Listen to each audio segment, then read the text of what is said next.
같이 기도함으로 새벽기도 시작하겠습니다. 하나님 앞에 나아갑니다. 하나님의 말씀이 우리 가운데 들려줘서 순종할 수 있는 행함의 믿음이 되게 도와주옵소서. 하나님의 성령으로 충만하여 믿음으로 순종하며 나아갈 때마다 우리를 감동케 하시고 우리 가운데 살아계심을 느끼게 하신 하나님의 역사가 오늘도 경험되는 은혜의 하루가 되게 도와주옵소서. 예수님 이름 받들어 기도합니다. 아멘. 오늘 말씀은 디모데후서 4장 9절에서 22절까지의 말씀입니다. 디모데후서 4장 9절에서 22절까지의 말씀입니다. 너는 어서 속히 내게로 오라. 대만은 이 세상을 사랑하여 나를 버리고 데살로니가로 갔고 그레스게는 갈라디아로 디도는 달마디아로 갔고 누가만 나와 함께 있느니라. 네가 올 때에 마가를 데리고 오라. 그가 나의 일에 유익하니라. 두기고는 에베소로 보내었노라. 네가 올 때에 내가 들어와 가보의 집에 둔 겉옷을 가지고 오고 또 책은 특별히 가죽 종이에 쓴 것을 가져오라. 구리 세공업자 알렉산더가 내게 해를 많이 입혔음에 주께서 그 행한 대로 그에게 갚으시리니 너도 그를 주의하라. 그가 우리 말을 심히 대적하였느니라. 내가 처음 변명할 때에 나와 함께 한 자가 하나도 없고 다 나를 버렸으나 그들에게 허물을 돌리지 않기를 원하노라. 주께서 내 곁에 서서 나에게 힘을 주심은 나로 말미암아 선포된 말씀이 온전히 전파되어 모든 이방인이 듣게 하려 하심이니 내가 사자의 입에서 건짐을 받았느니라. 주께서 나를 모든 악한 일에서 건져내시고 또 그의 천국에 들어가도록 구원하시리니 그에게 영광이 세세 무궁토록 있을지어다. 아멘. 브리스가와 아굴라와 및 오네시보로의 집에 문안하라. 에라스도는 고린도에 머물러 있고 드로비모는 병들어서 밀레도에 두었노니 너는 겨울 전에 속히 오라. 으블로와 부데와 리노와 글라우디아와 모든 형제가 다 너에게 문안하느니라. 나는 주께서 네 심령에 함께 계시기를 바라노니 은혜가 너희와 함께 있을지어다. 아멘. 바울이 마지막으로 디모데에게 개인적인 부탁을 하죠. 9절, 10절 너는 속히 오라 라는 겁니다. 대만은 이 세상을 사랑하여 나를 버리고 데살로니가로 갔고 그레스게는 갈라디아로 디도는 달마디아로 갔고 누가만 나와 함께 있기 때문이다 라는 거죠. 여기 바울의 환경과 지금 처지가 그대로 드러납니다. 지금 로마 감옥에 있는데 개인적으로 참 가슴 아픈 일이 있었던 거죠. 특히 10절에 대만은 이 세상을 사랑하여 나를 버리고 데살로니가로 갔고 근데 이 대마라는 사람이 사실은 이 바울에게 굉장히 친근하고 친밀했던 사람이었기 때문에 이 사람이 떠나간 것이 바울에게는 더 큰 아픔이 될 수 있는 거죠. 대마는 골로새서 4장 14절에 보면 이런 말씀이 나옵니다. 골로새서 4장 14절 사랑을 받는 의사 누가와 또 대마가 너에게 문안하느니라. 바울의 곁에서 다른 교회에게 문안을 전할 정도로 이 초기교회의 핵심 인사 중에 하나였다라는 거죠. 바울의 동역자였고 근데 그 대마가 떠났다라는 거예요. 이게 뭐 믿음을 버려가지고 완전히 다른 길로 세상으로 갔다는 뜻은 아닙니다. 사실 바울과 같이 붙어있고 바울의 측근 인사가 되다 보면 바울이 당할 순교에 자기 역시 연루될 수 있기 때문에 아마 그 두려움으로 떠났던 것 같아요. 그리고 그레스게는 갈라디아로 디도는 달마디아로 이들은 바울이 시킨 선교 사역 때문에 각 지역의 문제들을 해결하기 위해서 교회로 파송되어 간 거죠. 그러다 보니까 지금 여러 필요를 도와줄 수 있는 사람이 바울에게는 누가 한 사람만 남은 겁니다. 그래서 10절의 후반부를 보면 네가 올 때에 마가를 데리고 오라. 그가 나의 일에 유익하니라. 이렇게 말해요. 마가를 데려오라는 거죠. 디모데 너뿐 아니라 마가를 꼭 데려와라. 마가가 나에게 정말 도움이 될 거다라고 이야기합니다. 근데 이 마가와 바울의 사이가 어땠는지 우리가 생각해 보면 과거의 일을 생각해 보면 이것이 굉장히 의외의 말로 느껴질 수 있다라는 거죠.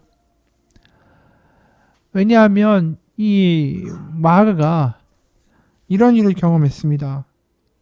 다른 게 아니라 사도행전 13장 13절을 보면 사도행전 13장 13절을 보면 바울과 및 동행하는 사람들이 바보에서 배 타고 밤빌리아에 있는 버가에 이르니 요한은 그들에게서 떠나 예루살렘으로 돌아가고 그러니까 지금 바울의 1차 선교 여행 당시에 마가가 이 여러 가지 환경을 보면서 낙담하고 이 바울의 무리와 헤어져서 혼자 예루살렘으로 돌아갔다라는 거예요. 여기 13장 13절에서 요한은 그들에게서 떠나 예루살렘으로 돌아가고 할 때 이 요한은 마가 요한입니다. 마가에 대한 이 어떻게 보면 신뢰를 잃어버린 바울은 2차 선교 여행에 이 바나바가 이 마가를 데려가자라는 말에 아주 적극적으로 반대합니다. 사도행전 15장 36절이에요. 15장 36, 37절. 며칠 후에 바울이 바나바더러 말하되 우리가 주의 말씀을 전한 각성으로 다시 가서 형제들이 어떠한가 방문하자 하고 바나바는 마가라 하는 요한도 데리고 가고자 하나 바울은 밤빌리아에서 자기들을 떠나 함께 일하러 가지 아니한 자를 데리고 가는 것이 옳지 않다 하여 서로 심히 다투어 피차 갈라서니 바나바는 마가를 데리고 배 타고 구브로로 가고 그러니까 이 바나바하고 따로 떨어져 버리게 된 유일한 이유가 이 마가라는 사람을 데려가지 않겠다. 이 바울이 이야기했기 때문이죠. 그러니까 함께 일하러 가기에 뭔가 결단력 있고 이렇게 믿음이 있지 아니한 자를 데리고 가는 것은 옳지 않다. 바울은 계속 마가를 안 좋게 봤다라는 거죠. 근데 지금 뭐라고 얘기합니까? 그 마가를 데려오라. 그 마가가 나에게 유익하다, 도움이 된다 이렇게 이야기하고 있다는 것을 보게 되는 거죠. 그러니까 마가가 처음에는 비록 믿음이 연약했지만 그가 시간이 흘러서 더 큰 믿음의 기둥이 되어서 역할을 하고 있다는 걸 우리가 알 수 있는 거죠. 실제로 베드로전서 5장 13절에는 마가에 대해서 이렇게 말합니다. 베드로전서 5장 13절 택하심을 함께 받은 바벨론에 있는 교회가 너에게 문안하고 내 아들 마가도 그리하느니라. 베드로에게 이 마가는 사실상 아들과 같은 존재였다라고 말하는 거죠. 그러니까 지금 보면 바울이 정말 의지하고 정말 도움이 되고 나의 동력자라고 한 사람은 떠나가고 바울의 애초에 믿음이 없어서 이 사람은 같이 할 동반자가 될 수 없습니다 라고 말했던 그 마가는 지금 바울에게 오고 있다는 거죠. 기대했던 사람은 떠나가고 맨 처음에 과시했던 사람은 지금 자신에게 오고 있는 겁니다.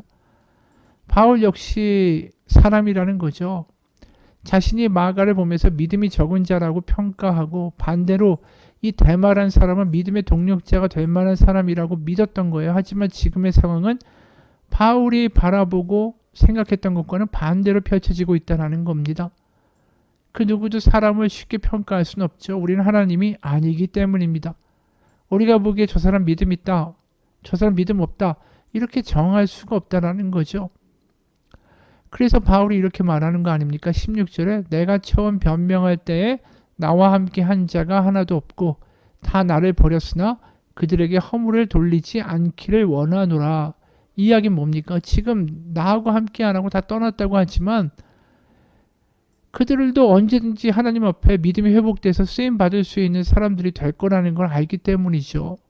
마가도 자기를 떠나가서 자기가 얼마나 흥분했습니까? 하지만 너무나 지금 달라지지 않았습니까?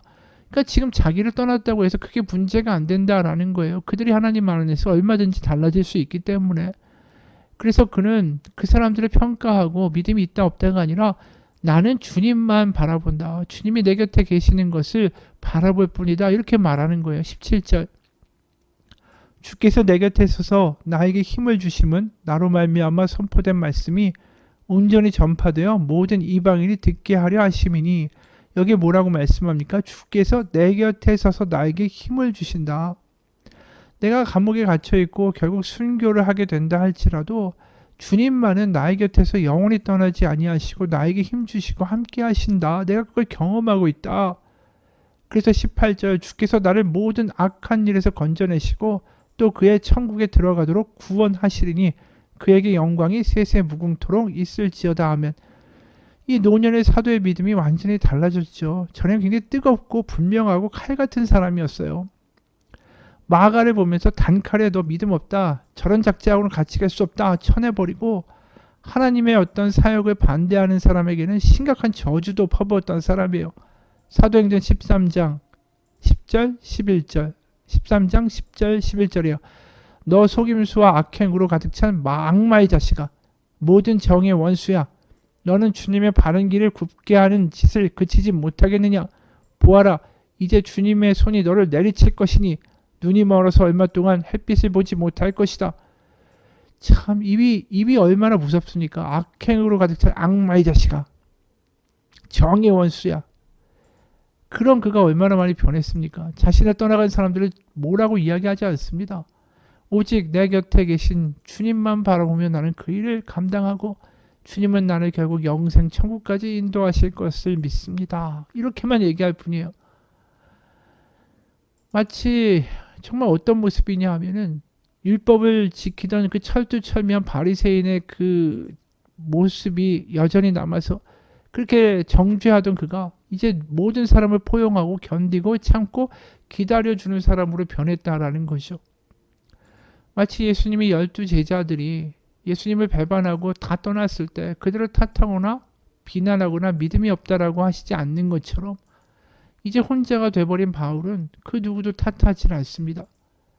바로 그게 누구나 그럴 수 있다는 걸 아는 거죠. 제자들도 그랬고요. 자신도 처음에 그랬고 그렇기 때문에 누구를 정죄하거나 판단하는 게 아니라 다 자신도 굴곡이 있고 분노도 있고 실수도 있었던 사역이었지만 그런 자기를 끝까지 품어주시고 감옥에서도 함께 해주신 주님, 그 주님만 내 바라볼 뿐이다. 이 노년의 사도를 이렇게 말하는 겁니다.